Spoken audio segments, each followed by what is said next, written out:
Hello and welcome to the Rural Well. We are Bridgette and Loren, and we are thrilled to have you with us.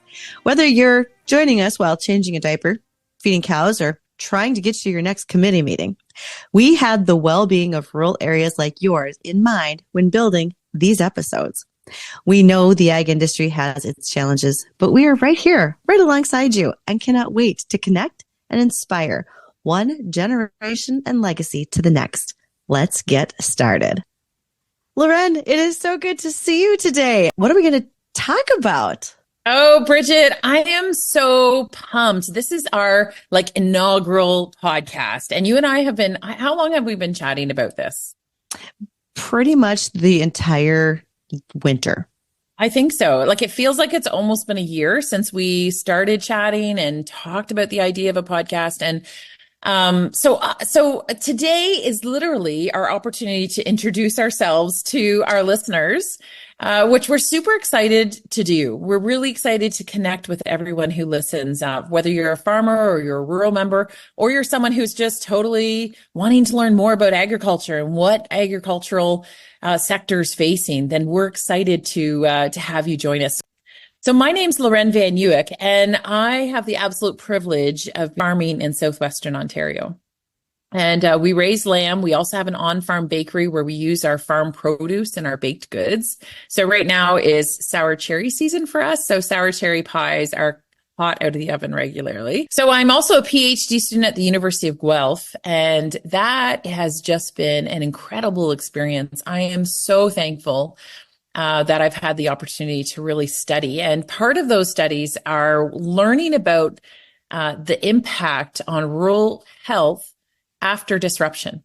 So sometimes we think of disruption as, a catastrophic event, but sometimes it's not. Sometimes for us in the agriculture community, it's losing a generational farm, or it's postpartum depression with a great deal of isolation. And so I've really had a great opportunity to enter into this world of research and learning more. I'm also the co-founder of the National Farmers Mental Health Alliance, and this is my passion. We come alongside farmers and we provide counseling for themselves and for their families. We work with stakeholders in the agriculture industry, some really large ones, which we're thrilled to partner with, both in the US and in Canada. And so we have a great opportunity to change the trajectory for wellness in our sector, in agriculture. So whether you're a rancher or you're a farmer, all of those different facets are an opportunity for us to kind of work together. And that's fabulous. We also train therapists how to work with farmers, because I'm not sure about you, Bridgette, but we're a little bit of a unique breed, right? We face different things and we have different viewpoints on some of the issues that we face. And so it's an opportunity for us to train therapists to ensure that they're really working from an understanding of what farmers face. All right. You have given me so many places to ask questions as we get to know you a little bit more. And one of those is, as a PhD student, what do you want to be when you grow up? Because the age-old question. Oh my gosh. Yeah. You got into this after having farming and family and sheep herd and all these things going on. And now I'm like, so what's PhD Loren going to be? You know what? I think that's a question I don't know if I'm ever prepared to answer. When I was growing up, I always thought I would be a nurse. Is anybody else out there I was like, I'm going to be a nurse. And then I went to university to be a nurse, and I didn't become a nurse. I started having a few babies, which were a huge blessing. And then when I returned to school to finish the degree in nursing and healthcare, the rule at that time was if you've let 5 years pass in your courses, they're no longer considered current. And so you couldn't use them. Well, I was already, 4 years, the degree was a 4-year long program. I had 3 years accomplished, but I had done it in 4-year period because I become a mama. And then I took 2 years off because we lived in a remote area in Northern Ontario. Shout out to Red Lake area. That's 7 hours north of Thunder Bay, which means we were 2.5 hours from the closest Tim Hortons, which is on every street corner in most areas of Canada. So we were really remote. And then we moved to Winnipeg. And it was in Winnipeg, I was told all of those first 3 years worth of courses were no good because they had gone past the 5-year mark, even though I was still in the education system. Like I really had only had 2 years off. They just did those courses. And so I did a general science. It's actually considered a pre-med degree. Yeah. And then I did a master's in mental health counseling and now the PhD. So your question is, what do you want to be when you grow up? I want to be a person who comes alongside people and helps them change their experience in life. And so I think with a PhD, I'm able to do that more effectively. The PhD gives me a level of expertise and understanding that I don't have yet. And I still don't have because I'm a student. I'm not even a candidate yet. I'm very early in this journey. And I think my greatest desire is to walk alongside people. And what I didn't mention is we're also foster parents. And so I have been so blessed to, come alongside young people who have come from hard places. So what do I want to be when I grow up? I don't really know, but I know I want to help people in the ag industry. And I know I want to help families be who they want and need to be. I think I want to be you. Okay, now over to you, though. We need an introduction, Bridgette, because you are so good. For those who are listening, this is going to be one of the greatest treats of this podcast is Bridgette's ability to be curious. I adore it because you're so good at finding questions and so good at really getting to the gems in people's lives and understanding. And so Bridgette, introduce yourself to us. My grandma would have just said I was super nosy if you want to know how I got there. Okay. So I always tell folks I grew up as the farm kid extraordinaire. I'm the oldest growing up on a farm where we not only had beef cattle, we had dairy, and we had a cropland grain system. So it was a lot. My parents were obviously not good at making choices, so they just did everything, which led me to what I do today. Okay, because I'm thinking sounds so familiar in our lives. Maybe I'm just not good at making decisions. And that's why I say yes to so many things. I just say I'm going to do it all. And so I grew up in South Central North Dakota. I've lived in North Dakota, but had the great ability to travel for jobs and so forth. When I went to college, I was also the little kid who thought I'd be a nurse. I've realized that if I had fulfilled those dreams of being a NICU nurse, I would have brought home every single child in the NICU. And I as well I would have a very different foster care setup than you do. I think they call mine kidnapping. So I did not go into nursing, but I went into ag education knowing that I wanted to educate. But at the time that I was graduating, a company came calling who was into selling seed and crop protection products. So I turned it into a job of sales, but also a technical agronomist. I made sure that if you opened up a can of creamed corn, there weren't bugs in it, that there were not cocklebur in your bread. I was the one who kept your fields clean. After 25 years, I decided to retire. And I'm the worst retired person you've ever met. I now am a host of a radio program out of Fargo, North Dakota called Weather and Ag in Focus on WDAY. I do freelance work under the name Lilac Lane Media. I do public speaking. I do social media promotion. We work together on projects such as this with Farmers National Mental Health Alliance in Loren. And I'm also a business partner in the Ag Mafia.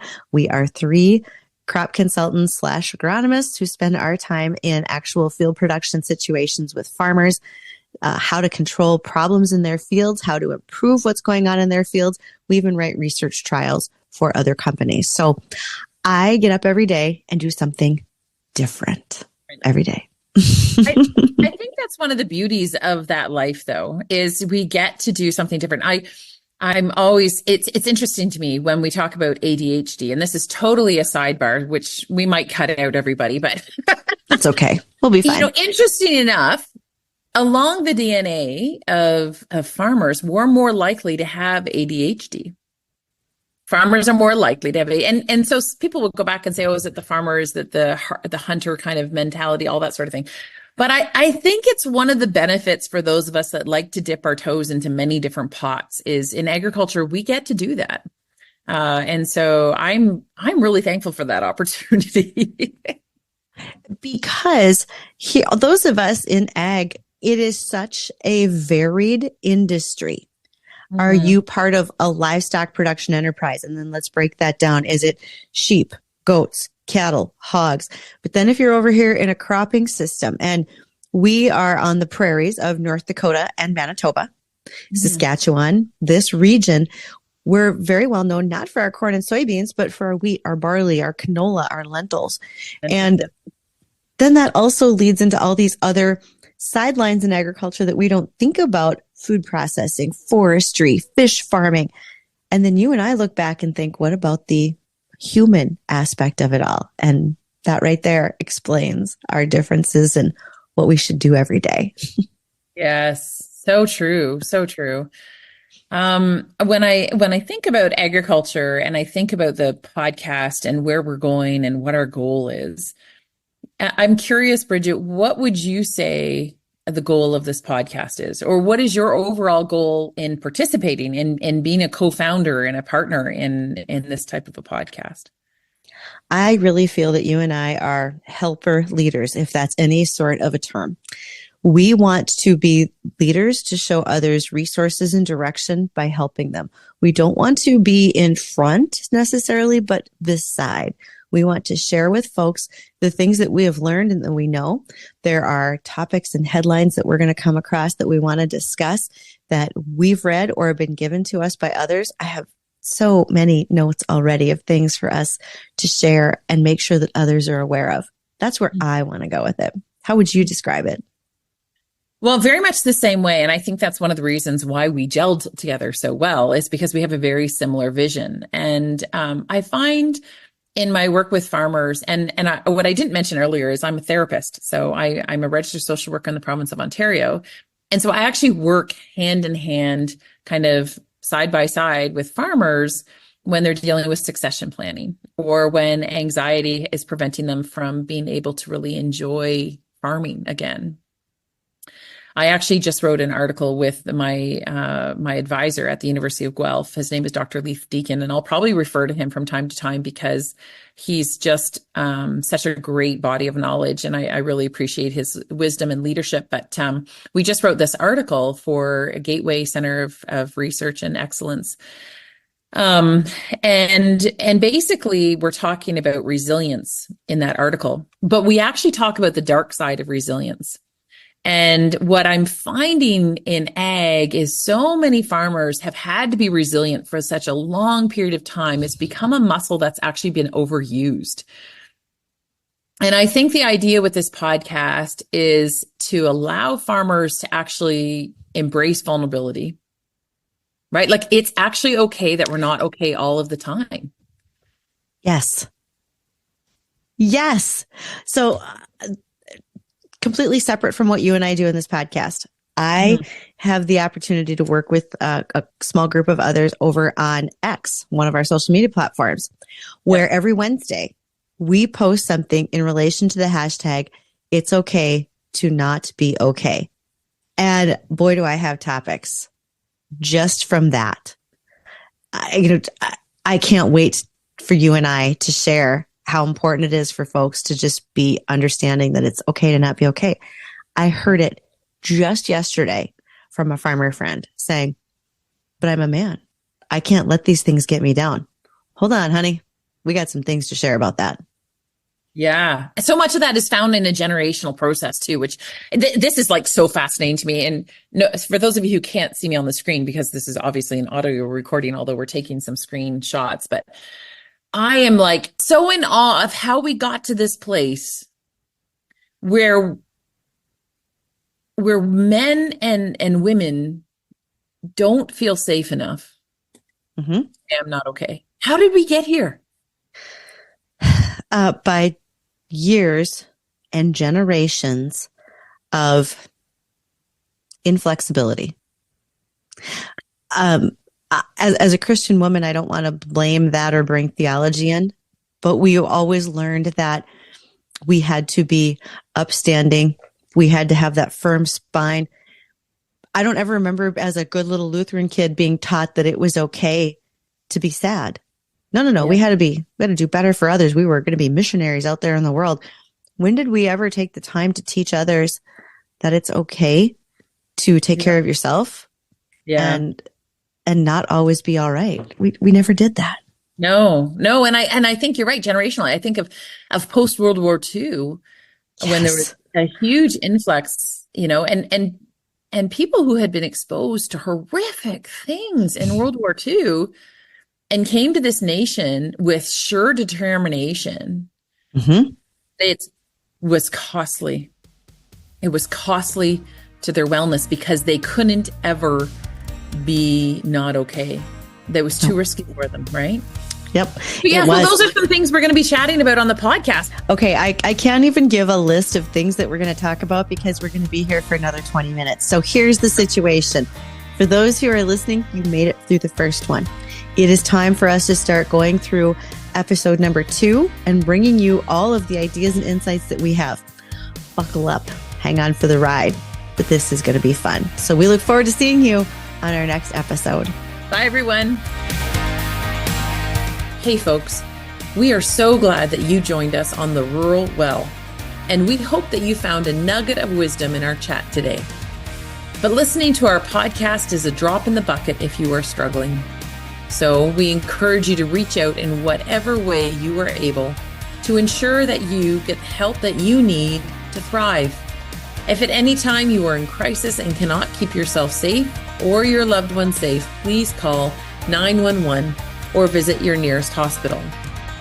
We are delighted that you chose to spend your time with us, and we want to hear from you. So drop us a note and be sure to tune in next time to the Rural Well, and remember, you were made to thrive.